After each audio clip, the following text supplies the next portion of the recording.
What is the soul of a nation?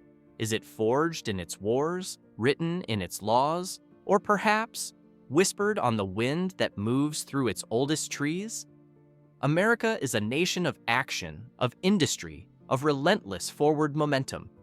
We built railroads, split atoms, and carved cities from the wild. But did we, in our youth and our haste, ever pause to truly think? The ancient world had its Plato, its Confucius. Europe had its Voltaire and its Nietzsche. But here, in this vast new world, who speaks for the American mind? Who is America's greatest philosopher? It's a question that feels almost un-American to ask. Philosophy? That seems like the pastime of old men in dusty European libraries, debating abstractions while the world moves on. America was built by doers, not dreamers, by pioneers, not professors. And that is precisely why the answer is so surprising. Because America's greatest philosopher did not emerge from the hallowed halls of Harvard or Princeton. He was not a statesman drafting a founding document, though his influence would seep into them. He was a man who found his wisdom not in books, but in the unbearable silence of the wilderness. He was a failure by most conventional measures, a pencil maker, a surveyor, a man who walked alone. To understand him, we must first understand the America he was born into. The early 19th century, a young nation bursting with explosive potential, yet spiritually adrift. The old Puritan certainty was fading, replaced by the clamor of commerce and the relentless expansion west. It was a society already beginning to worship at the altar of progress, of more land, more money, more things. But a few sensitive souls felt a deep unease.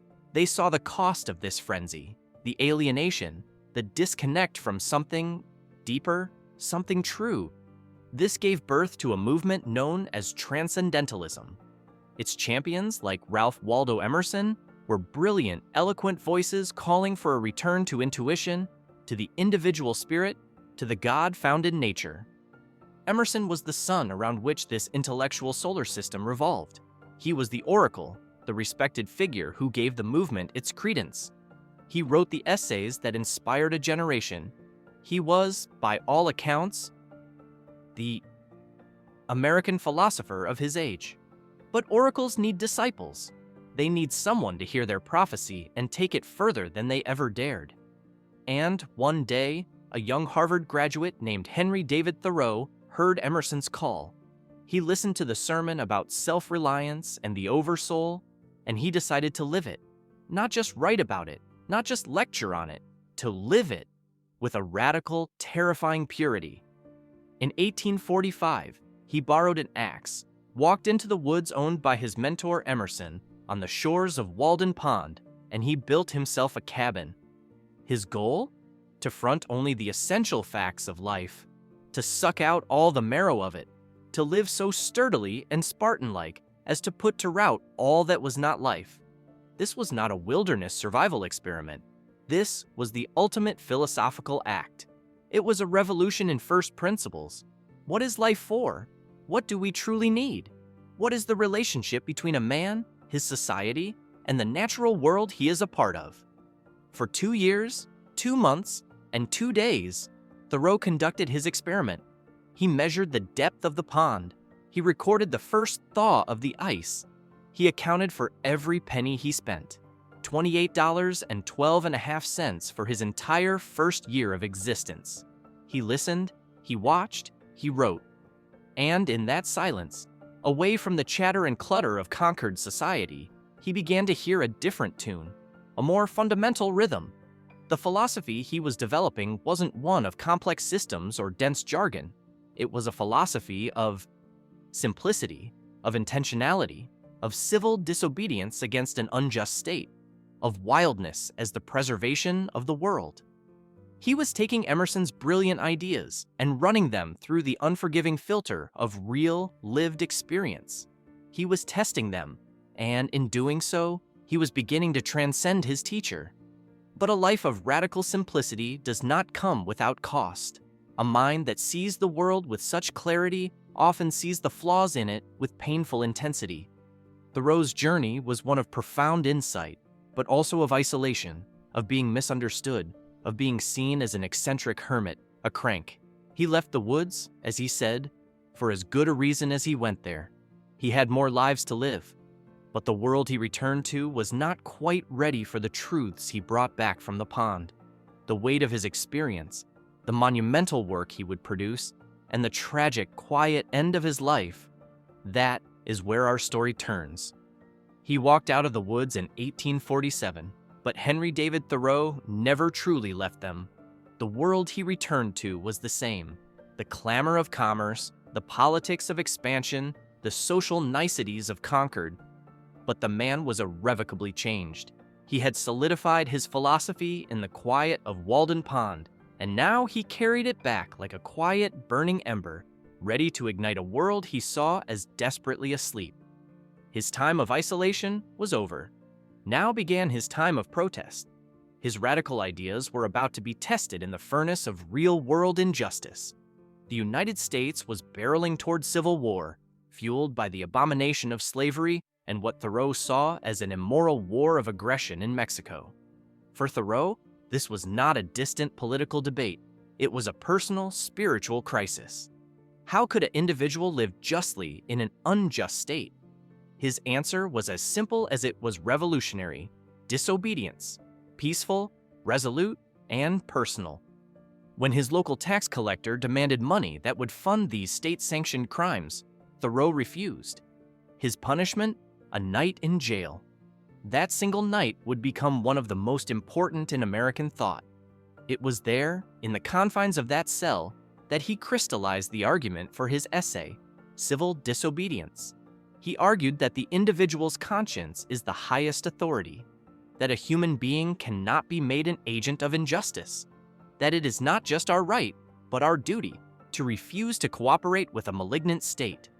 This was not a call for violent revolution, but for a withdrawal of consent. It was a philosophy of powerful passive resistance. And in that moment, the quiet naturalist from Walden Pond became something else entirely, a revolutionary. His words would travel across oceans and through decades, inspiring the greatest changemakers of the next century. Mahatma Gandhi would use them to free India. Martin Luther King Jr. would place them at the core of the civil rights movement. His one night in jail built a longer legacy than most lifetimes spent in freedom. But back in Concord, this brilliance was often met with bewilderment.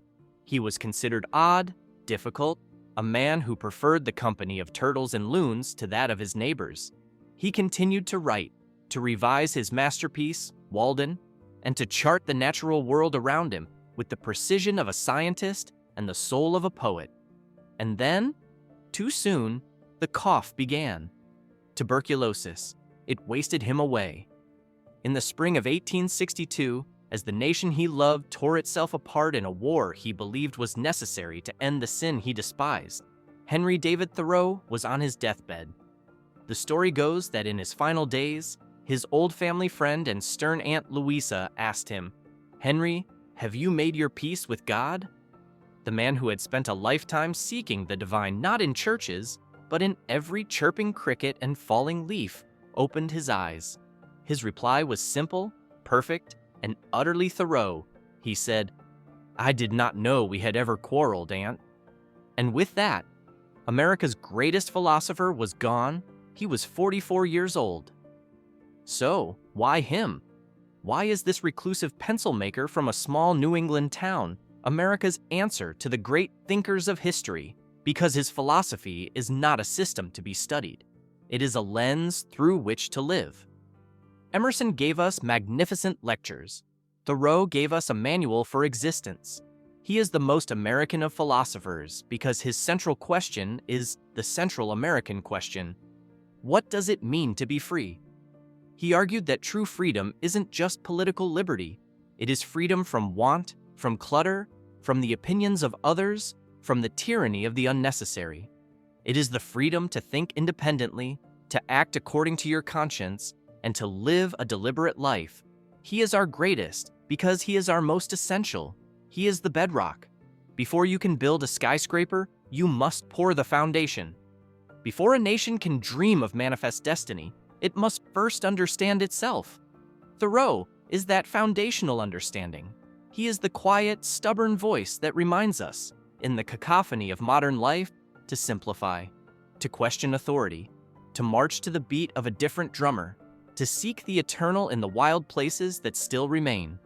He is the philosopher of the individual, and in a nation founded on the ideal of individual liberty, that is the highest philosophy of all. He wrote, "I went to the woods because I wished to live deliberately, and not, when I came to die, discover that I had not lived." In the end, he did not just write those words, he lived them, and in doing so, he gave a young, restless nation its soul. If you found wisdom in these woods, consider subscribing to The Past Unfolded for more journeys into history's deepest mysteries. Thank you for watching.